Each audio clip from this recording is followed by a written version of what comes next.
Isang disgrasya lang, nakabagal agad ng bahagya sa biyahe sa South Luzon Expressway. Habang sa Bicol, mga sira sa highway ang nagpabigat sa traffic. Kamustahin natin ang mga biyaheng timog sa live na pagtutok ni Mav Gonzales mula sa SLEX. Mav.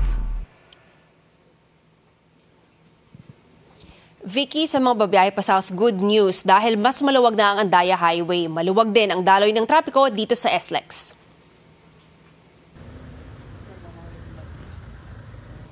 Halos walang katapusan ang pila ng mga sasakyan sa Andaya Highway sa Camarines Sur nitong weekend.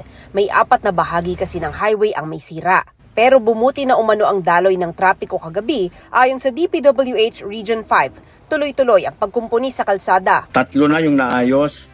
Yung isa ginagawa pa kasi medyo malambot po yung lupa.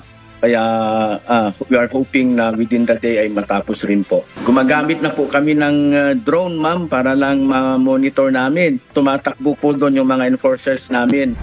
Sa South Luzon Expressway o SLEX naman, light to moderate ang traffic buong maghapon.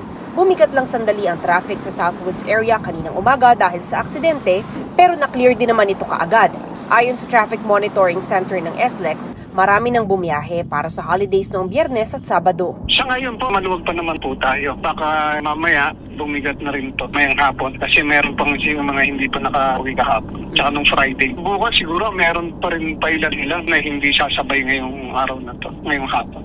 Nagdagdag na ang SLEX ng tellers, traffic enforcers at ambulant tellers sakaling bumigat ang daloy ng trapiko sa SLEX. Meron ding ambulansya at towing service na nakaantabay para sakaling may mangyari, makakaresponde sila agad.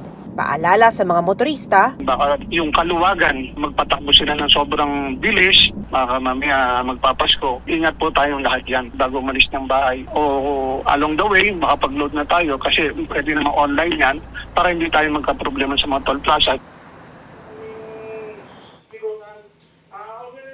Vicky, hanggang sa ngayon mabilis pa rin ang biyahe sa kahabaan ng SLEX. Wala ring congestion ngayon sa mga toll plaza. Vicky? Maraming salamat sa iyo, Mav Gonzales.